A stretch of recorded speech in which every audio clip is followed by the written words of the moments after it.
Actually ano yan, may mga magsa-suggest niyan, na sasabihin sa'yo, 'di ba, halimbawa new car owner ka or soon to be car owner, tapos magtatanong ka sa isang kakilala mo, "Ano ba mas okey, brand new o second hand?"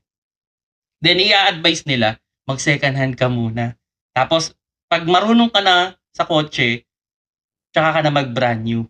Yan yung mga advice nung iba, eh. Pero para sa akin ano, ang problema with second hand, ito isang issue lang ano, eh, parang puwedeng turuan ka ng kotse in a hard way.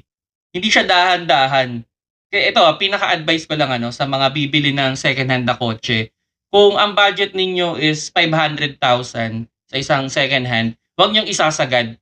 At least magtabi man lang kayo ng mga 10% o 20% nung amount na yon. Like, sabihin na natin 500, at least may mga 50,000 pa kayo sa wallet ninyo para in case man na may magkaroon ng problema, mababalik o magagawa niyo agad. 'Yun yung isang advice ko diyan ano. Pero 'yun, isa sa ako para sa akin ano, isa sa mga top reason kung bakit maganda talagang bumili ng second hand, kasi may mga pagkakataon na makakakuha ka talaga ng good deal.